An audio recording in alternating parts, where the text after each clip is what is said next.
Hi, it's Steve. Today we'd like to show you how to change the idler assembly on your dryer, and it's a really easy job. All we're going to need is a number 2 Phillips screwdriver, a 5/16 nut driver, a putty knife, a 3/8 socket with a ratchet, and a pair of needle nose pliers. Let me show you how we do it. Now before we begin this repair, the first thing we'll need to do is to disconnect power to the dryer. So pull it forward and unplug it, or locate the electrical panel, turn off the appropriate breaker, or remove the appropriate fuse.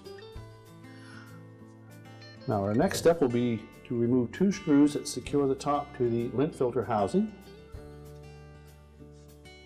Let's take our number 2 Phillips screwdriver and remove those 2 screws. It is advisable to leave the lint filter in place in case you drop one of the screws so that it doesn't fall down into the opening.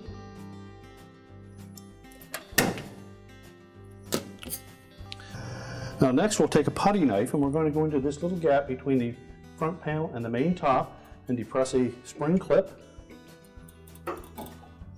Just push back on it, release the clip, and then lift up slightly on the main top. Do the same on the opposite side.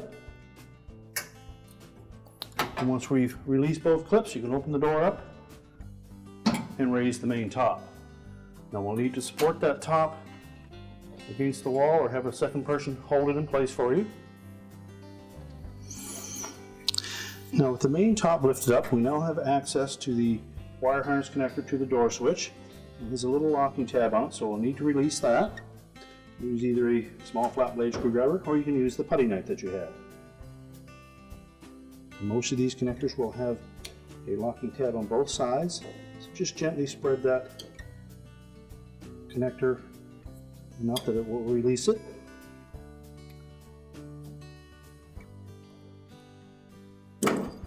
And pull them apart. Next we'll take our 5/16 nut driver and we'll remove the 2 screws that secure the front panel to the cabinet.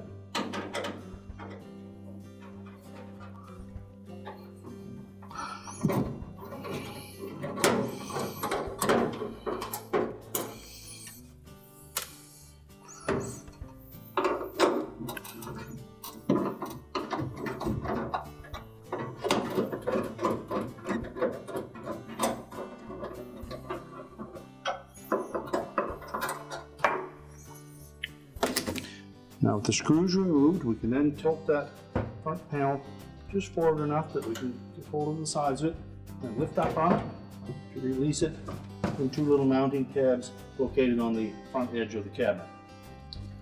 We can then set the front panel and door aside. Now next we need to remove this front bulkhead. And there are 4 5/16 hex head screws to hold that in place. So we'll remove the 2 bottom ones. And then just loosen the 2 top ones. So they have keyhole slots in that bulkhead to allow us to do that. Then we can just lift up on that bulkhead until we clear those 2 top screws. Then support the drum and lift that bulkhead away and set it aside.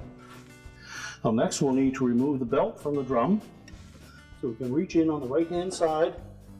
You feel the belt wrapped around the motor pulley and around the old idler pulley. So just lift up slightly on that drum, push the idler pulley towards the right side to release it, and peel the belt off. Then we can lift that drum out and set it aside. Now the idler pulley is located on the front of the motor bracket. We suggest that you remove the spring first so that we don't inadvertently damage this broken belt switch. So with your needle nose pliers, just grasp the right hand end of that spring. We'll stretch it slightly and then unhook it from the motor frame.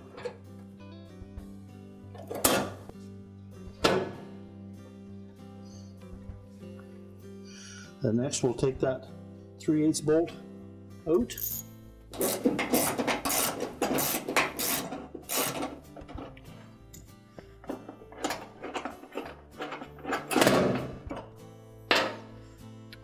And remove the old idler. Now we'll remove the spring from the old idler assembly, discard the old idler, install the spring on the new one. You need to make sure that the small hook is pointing back towards the motor.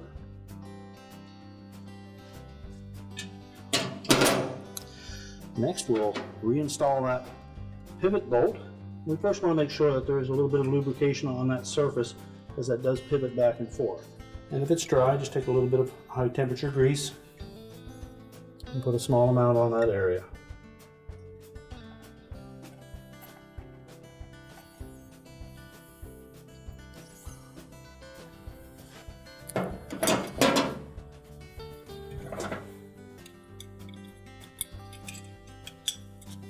We'll position the new idler, taking caution not to damage that switch. Install the pivot bolt. You'll note that that bolt has a shoulder on it, and it needs to fit into the opening on the idler bracket so that the bracket will pivot freely.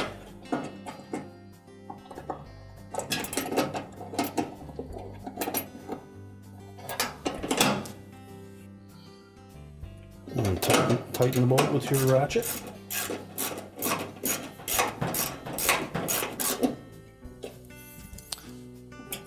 Verify that it pivots freely.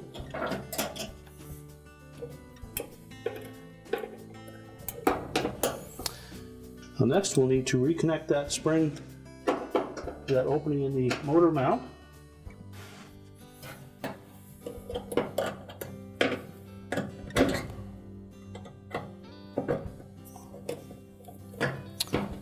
Grip it firmly with your pliers,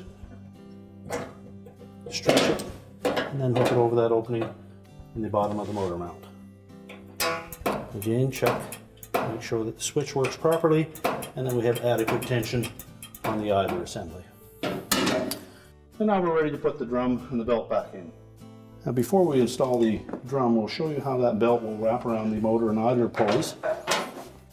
Basically, the groove side of the belt will fit onto the motor pulley. It will go under the idler pulley with the flat side against the idler pulley. Come across on the right and around the drum, and across the bottom towards the left with the groove side against the drum. That'll provide tension on the belt to keep it tight. To reinstall the drum and the belt, we'll first start by wrapping the belt around the drum. We'll put the groove side of that belt against the face of the drum.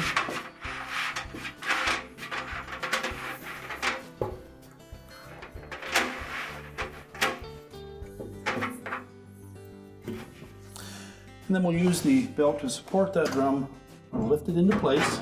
And then we'll need to sit this raised portion of the drum over top of the rear drum rollers. Again, we'll just roll that belt around and make sure that we have the groove side against the drum. And then while supporting that drum in an upright position, we'll reach in on the right hand side. We're going to wrap that belt around the idler and motor pulleys.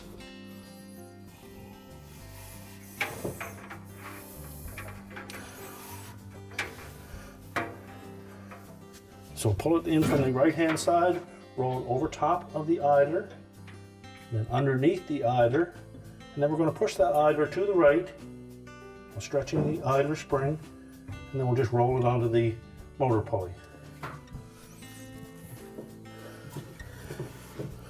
And because the idler pulley is to the left of the motor pulley, in this model we'll need to turn that drum counterclockwise to help center the belt in the pulleys.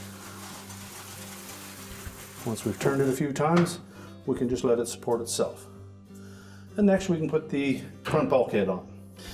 Now with the front bulkhead, we'll need to make sure that again it sits on top of these two rollers and that will fit into this groove.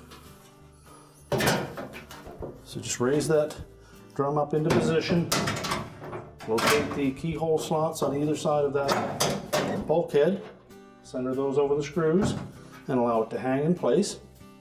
And we'll take the two bottom retaining screws, we'll tilt that bulkhead into position while lifting up on that drum slightly to allow those rollers to fit underneath the drum.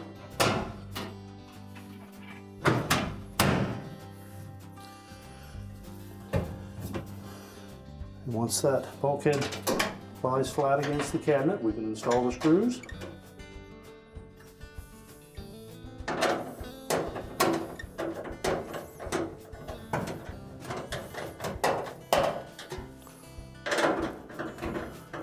And tighten them securely.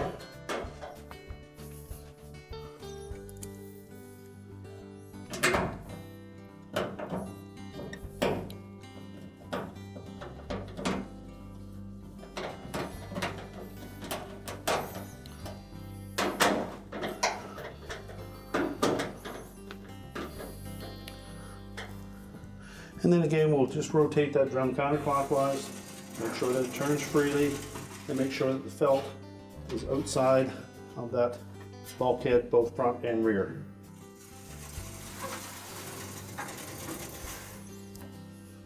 And now we're ready to put the front panel back on.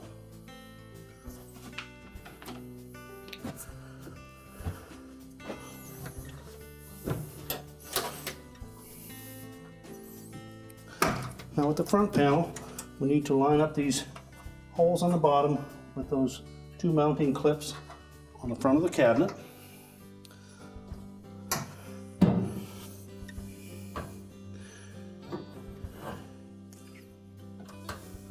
So just lift up slightly on either side and allow that to sit onto those two clips.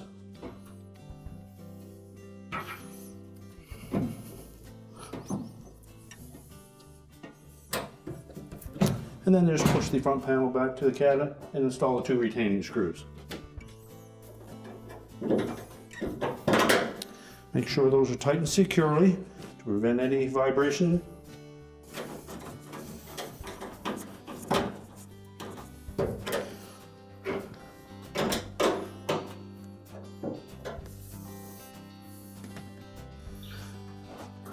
And then remember to reconnect the door switch harness. Make sure it's fully inserted so that the locking tabs engage on both sides. And then open that door up. And we'll lower the main top down into position. Line it up over the two spring clips. Push down firmly on it until it engages.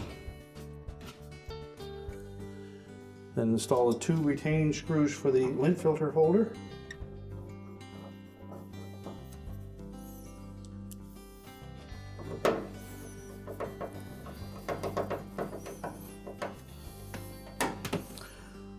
We're now ready to reconnect the power, and our repair is complete.